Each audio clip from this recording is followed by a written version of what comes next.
AstonMTB fans, we are back. Sorry for the delay in content over the summer. Been a bit of a strange summer with various things happening. So not much content, but we're now back on the horse, 5th of October in Vouilloz St. Gris Bike Park. Absolutely perfect conditions. Dry, pretty warm, a little bit chilly. And we have the Sunn Radical replica with the BOS suspension installed. Going to give you a quick lowdown of the BOS Obsys upside down fork and the matching Stoy shock. Let's get into it.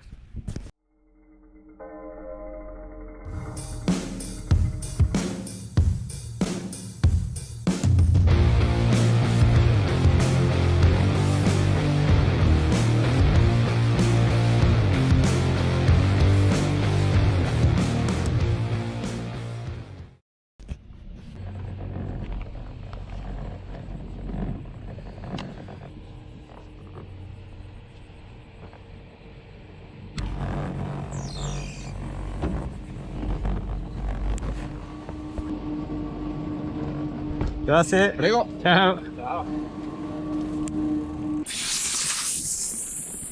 So just cruising down the blue run. Nice and easy for a couple of reasons. One, my hands are absolutely destroyed. Two, it's easier to talk and ride. Three, because it's an amazing track. Best blue-green flow trail around, or one of them.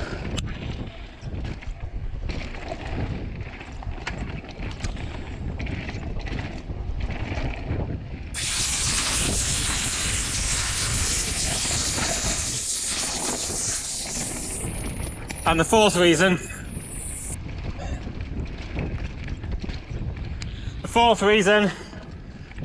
my brand new front brake has been leaking. First time I've had any kind of problem with the Hope brakes, or the new Tech 4 Hope brakes, leaks onto the pads. So, don't really have a working front brake.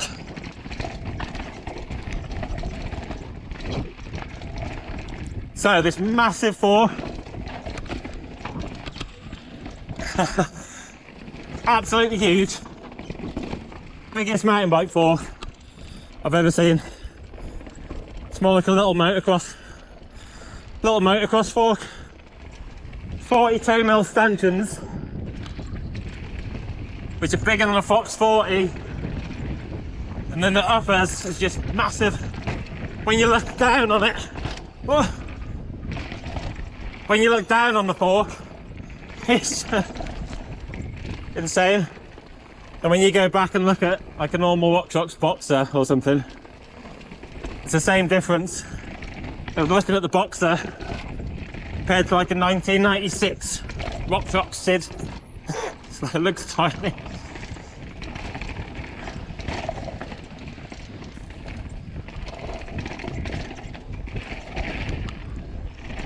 Their first day on the suspension.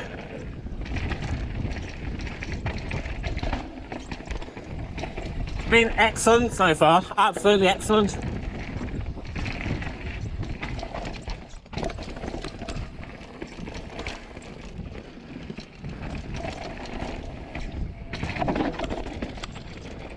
If you watched the unboxing video, you'll have seen came a bit late. And the only problem I've had on the trail is I don't really like the long offset, 58mm offset, and I have put a longer stem, 40mm stem on, just to try and keep things in order at the front. But yeah, it's amazing. Shock settings, got a couple faster on the rebound. Apart from that, I think I might be one click firmer on the compression on the shock, but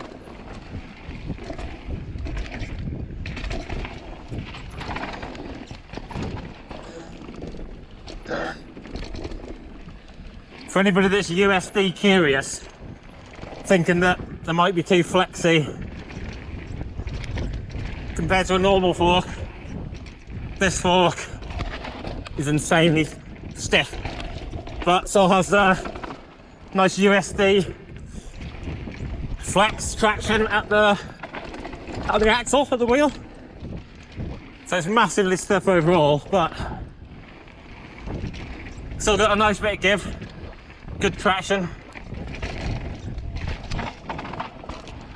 And yeah, nothing, to be honest, nothing much to say. It's really stiff. Damping seems spot on.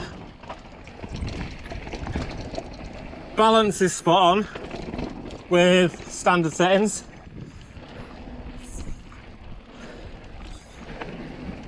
And there's nothing much I'd change. I wouldn't really change anything.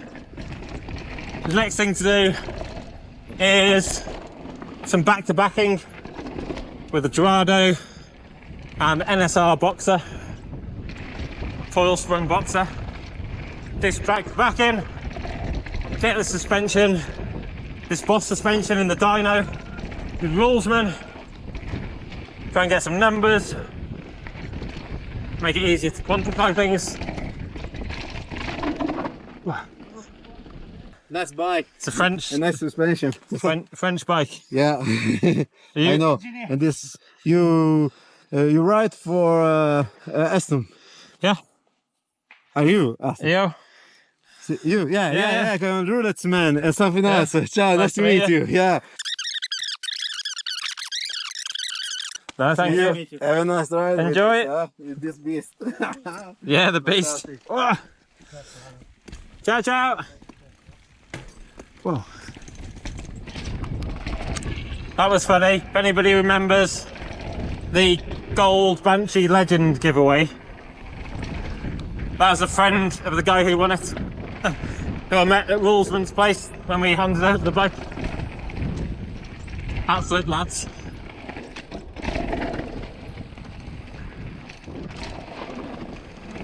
So yeah, the funny thing with suspension is when it's working really well,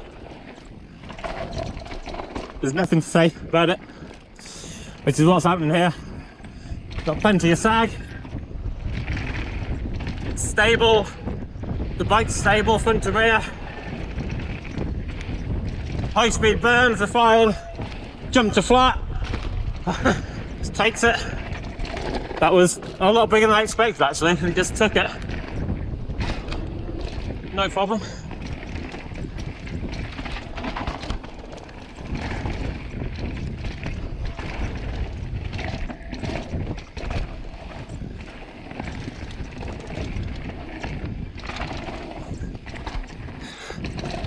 So yeah, absolutely excellent so far.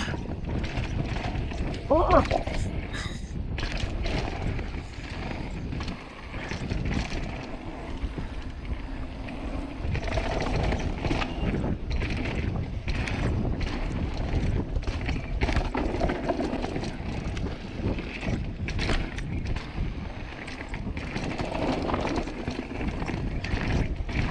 Yeah, time to do a bit more experimenting, some back to back, play around with the dials a bit, check out some highs and lows.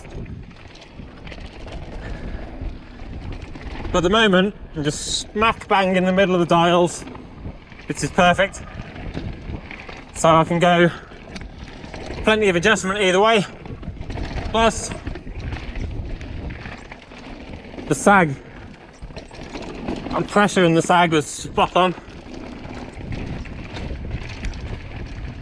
It's from the manual.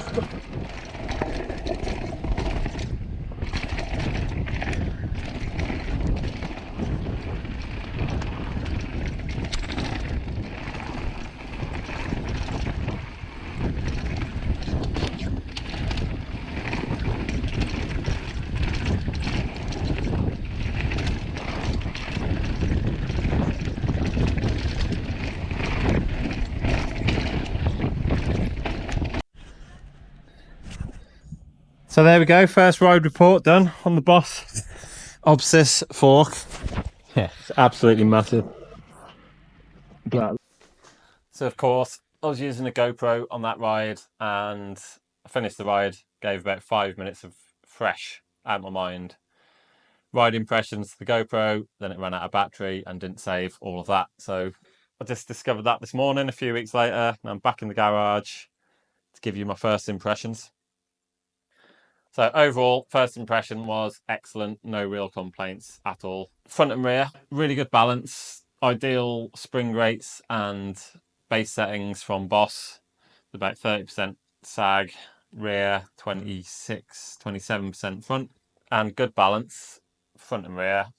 Didn't get anywhere near bottom out. I did a 2.5 to flat, maybe 3 meter sort of drop, jump to flat in that video. Jump to flat. And didn't bottom out. There's no O-ring on the stanchions as standard, so I don't actually know how much travel I've used. But looking at how the fork's been polished a little bit on the stanchion, I've been using up to about 160, 170, and definitely haven't bottomed out at all. So really good bottom out resistance, even with plenty of sag. There is some bushing play, which sort of makes it feel like you've got a loose headset. So BOS is heavily into motorbike, motocross stuff. Bushing play seems to be sort of a normal thing on motocross bikes. Their size, the bushing's a bit bigger than the stanchion, which can give you like a loose headset feeling, but you don't really notice on a big, heavy 110 kilo motocross bike. The theory is that the suspension's more free, less friction to move up and down with the bigger bushings. I know there's some arguments about this in the suspension world. Some people think a tight, correctly sized bushing offers better performance and less friction. Some people think the other way. But there is some bushing play, and this is mentioned in the BOS manual, and I've also seen comments and people asking me about bushing play from BOS suspension. Seems to be a normal kind of thing, a bit of bushing play. I can't really see any problems with it apart from when you're rocking the bike on the flat. But that's something to be aware of.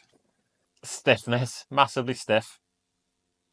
Funnily, it's massive, and now it looks normal. Looking at all the other forks, they look tiny. It'll be interesting to see if forks do keep getting bigger into the future as mountain biking gets faster, more bike parks, more high-speed stuff, bigger jumps. Will be interesting to see in a few years if people doing Rampage, World Cup downhill kind of stuff, hardline, are riding bigger stuff like this. Will be interesting to see. But it's definitely stiff. Without any testing equipment, it's hard to say exactly, but I think 30% stiffer than an alloy Dorado, the new 37mm stanchion version, and maybe 20 to 25% stiffer than the carbon version, because the carbon Dorado is a bit stiffer than the alloy one. Damping felt excellent, loads of sag, front and rear, and yeah, plenty of support, loads of support to push into, really good bottom out resistance. Jump to flat! And really sort of staying connected to the ground on the repeated high-speed bumps, no problem there. Tracking, it is a really stiff fork, but the tracking is still really good. Got the upside down feel. The wheel and the axle are free to move a little bit and conform to the ground more. So tracking felt excellent as well. It's also a really quiet fork. In the video, there's a bit of a rattle, which I thought was this carbon fibre brake tube rattling inside the BOS hose guide. So I've put some Velcro on that to stop it rattling, which helped a bit. But then the main rattle was actually the brake hose inside the carbon tube. Now there's a tiny strip of Velcro inside the carbon tube, which stops that. And then after that, it's really quiet fork, no noise really from the damping or the air spring or the guards rattling, nothing, really quiet. Final thing to address, a lot of people have asked me about customer service from BOS in comments and questions. My experience has been up and down. So there's a couple of issues with this fork. One, there's missing an O-ring, maybe that's not something they do. Two, it was missing fork to frame bumpers. And also the top crown direct mount stem bolts weren't threaded properly, and I couldn't actually screw the stem in to start with. You might notice in a couple of my photos I've got a normal stereo tube mounted stem. So I emailed BOS about the crown, then I realised that the bumpers are missing, and I emailed them back saying also the bumpers are missing, can you send them to me? And they do have some kind of Zendesk auto system, so you get a lot of emails back saying we've got your message, etc. In the meantime, I borrowed a 5mm tap from my mate down the road, and I fixed the crown, threaded the crown, and connected the stem, no problem. Sent boss an email, no problem, I'll fix the crown, but I still want the fork bumpers.